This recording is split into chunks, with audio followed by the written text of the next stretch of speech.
வணக்கம். இன்னைக்கு நம்ம காப்பியாஸ் வில்லேஜ் கிச்சன் சேனலில் நாம் பார்க்க போகிறது சிப்பி காளானை வைத்து 2 வகையான ரெசிபீஸு 10 நிமிடத்தில் செய்து முடிச்சிடலாம். காளான் மிளகு வறுவல், அதாவது மஷ்ரூம் பெப்பர் ஃப்ரை. மேலும் இந்த காளான் சூப், சுலபமாக செய்யக்கூடிய ஒரு மஷ்ரூம் சூப். ரோட்டு கடைகளில் நிறைய பேர் விரும்பி சாப்பிட்டிருப்பீங்க. அதே சுவையில் வீட்டில் எப்படி செய்யலாம், அதுவும் சுலபமாக எப்படி செய்யலான்னு பார்த்துடலாம். Hello viewers, welcome to காப்பியாஸ் village kitchen. இப்போ பாருங்கள், இது ஒரு பாக்ஸ் 200 கிராம்ஸ், 200 கிராமு. இது போல் நான் 2 பாக்ஸ் காளான் எடுத்துருக்கிறேன். எல்லாமே சிப்பி காளான் தாங்க. நம்ம காளான் வகைகளில் சாப்பிடக்கூடிய வகைகளில் ஒரு 5 காளான் வகைகள் நாம் உணவுக்கு பயன்படுத்துகிறோம். அதில் இந்த சிப்பி காளானுமே ரொம்ப சிறந்த அளவுக்கு அதில் சத்துக்களை உடையது.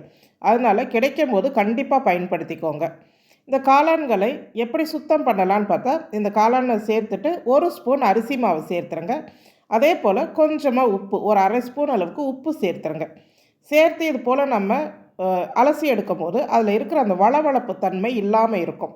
அதனால் ஃபஸ்ட்டு அதை நல்லா பெரட்டிட்டு அதுக்கப்புறமா தண்ணீர் சேர்த்து 2 முறை அலசி எடுத்துருங்க. காளான் நல்லா சுத்தமாகிடும்.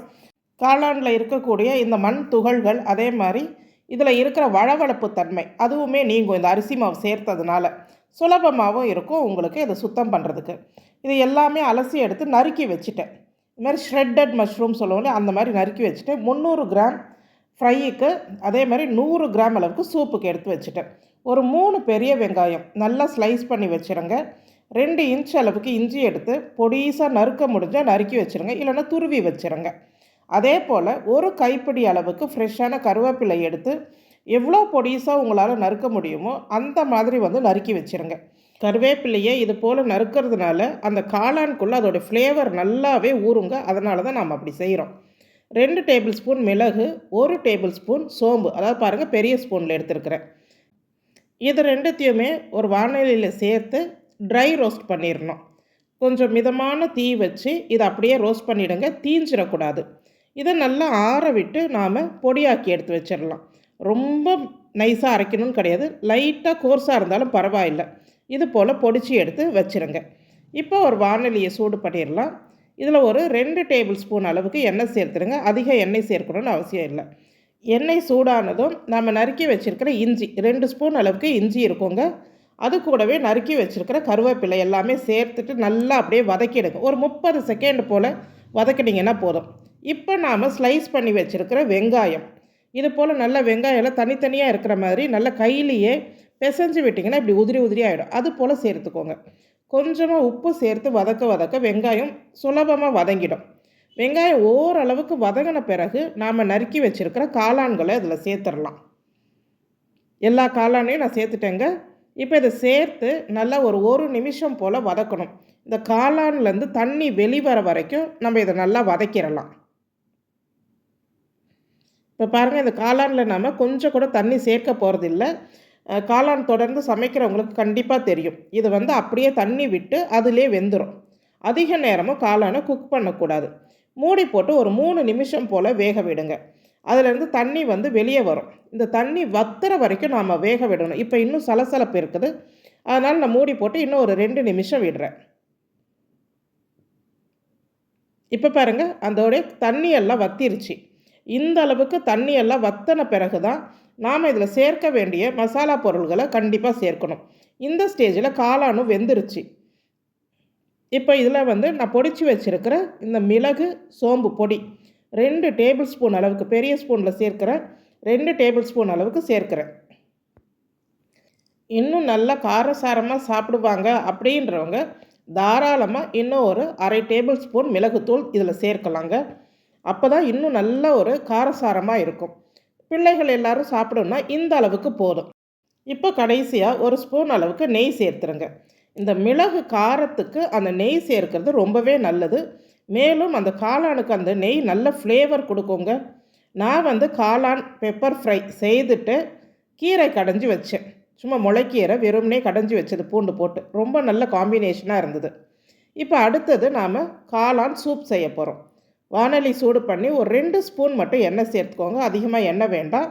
நான் 100 கிராம் காளான் பொடிசாக நறுக்கி வச்சுட்டேன். ஒரு பெரிய வெங்காயம் பொடிசாக நறுக்கி வச்சுட்டு, பூண்டு ஒரு 10 பல் நறுக்கி வச்சுருக்கிறேன். அதே போல் இஞ்சி ஒரு ஸ்பூன் அளவுக்கு நறுக்கி வச்சுருக்கிறேன்.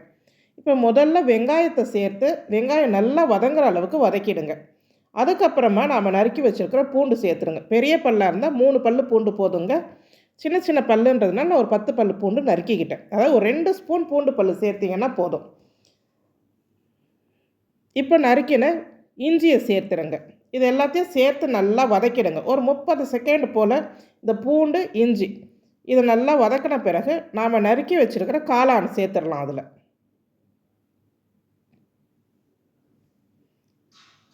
சூப்புக்கு காளானை ரொம்ப பெருசு பெருசாக போட வேண்டாங்க. இது போல் பொடிசாவே நறுக்கிக்கலாம்.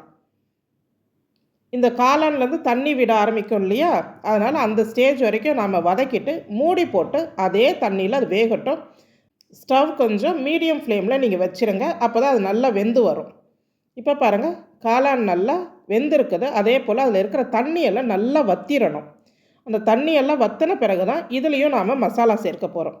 கொஞ்சமாக ஒரு 1/4 ஸ்பூன் அளவுக்கு வெறும் மிளகாய்த்தூள், 1/4 ஸ்பூன் அளவுக்கு கரம் மசாலா, மஞ்சள் தூள் வேணும்னா கொஞ்சமாக நீங்கள் ஒரு பிஞ்சு சேர்த்துக்கோங்க. சேர்த்து இதை நல்லா அப்படியே வதக்கிடுங்க.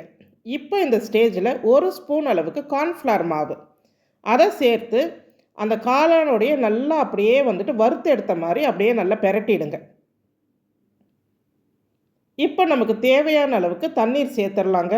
நான் ஒரு 3 கப் அளவுக்கு தண்ணீர் சேர்க்குறேன். தாராளமாக இதில் நீங்கள் ஒரு 3 கப் அளவுக்கு தண்ணீர் சேர்க்கலாம் இந்த 100 கிராம் மஷ்ரூமுக்கு. சேர்த்து இந்த காளான் அந்த தண்ணி எல்லாமே சேர்ந்து நல்லா கொதி வரணும். தேவையான அளவுக்கு உப்பு சேர்த்துக்கோங்க. இல்லைன்னா உப்பு இப்போ ஸ்கிப் பண்ணிவிட்டு கடைசியாக கூட நீங்கள் பிளாக் சால்ட்டை ஆட் பண்ணிக்கலாம். இது போல் நல்லா கொதித்து அந்த காளான் அந்த சூப்பில் நல்லா மிக்ஸ் ஆகி வேகணும்.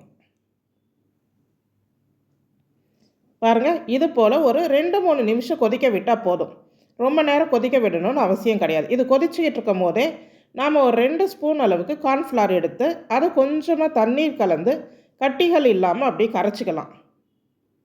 இது சூப்புக்கு கொஞ்சம் திக்னஸ் கொடுக்கறதுக்காக இந்த கார்ன்ஃப்ளவர் நம்ம சேர்க்குறோம். பாருங்கள், நல்லா கொதிச்சுக்கிட்டு இருக்கு. இந்த ஸ்டேஜில் நாம் இந்த கார்ன்ஃப்ளவர் மாவை சேர்த்துடலாம். சேர்த்து ஒரு 2 நிமிஷம் கொதிக்க விட்டிங்கன்னா போதுங்க. ரொம்ப நேரம் இதை கொதிக்க விடணும்னு அவசியம் கிடையாது. அதே நீங்கள் சிக்கன் ஸ்டாக் வச்சுருக்கிறீங்க, அதாவது கோழி இறைச்சி அவிச்ச தண்ணி சூப் வச்சுருந்தீங்கன்னா அதை சேர்த்து கொதிக்க விடலாம். இல்லை வெஜிடபிள் ஸ்டாக் வச்சுருந்தீங்கன்னா சேர்க்கலாம். அதே போல் சோளம் வச்சுருந்தா சேர்க்கலாம். நம்ம விருப்பம்தான். இது சூப் சர்வ் பண்ணும்போது கொஞ்சம் இப்போ நம்ம அரைச்ச பொடியில் கொஞ்சம் சேர்த்துட்டு பிளாக் சால்ட் இருந்தால் கொஞ்சம் ஆட் பண்ணிக்கோங்க. கொத்தமல்லி சேர்த்து சர்வ் பண்ணுங்கள். அட்டகாசமான காளான் சூப்பு ரெடி. நீங்கள் ரோட்டில் வாங்கி சாப்பிட்ற மாதிரி அந்த டேஸ்ட் கண்டிப்பாக இருக்குங்க. சுலபமாகவும் செய்திடலாம். பச்சை வெங்காயம் அதே மாதிரி கார்ன்ஃப்ளேக்ஸ் வேணும்னா ஆட் பண்ணிக்கோங்க. இந்த காளான் மிளகு வறுவல் மேலும் காளான் சூப் உங்களுக்கு பிடிச்சிருந்ததுன்னா நம்ம காப்பியாஸ் வில்லேஜ் கிச்சன் சேனலுக்கும் ஒரு லைக், ஷேர், கமெண்ட் பண்ணுங்கள். மேலும் உங்களுக்கு இந்த ரெசிபீஸ் ரொம்ப பிடிச்சிருந்தது, நம்ம வீடியோ பிடிச்சிருக்குன்னா ஹைப்பிங் பாயிண்ட்டும் கொடுங்க. நன்றி.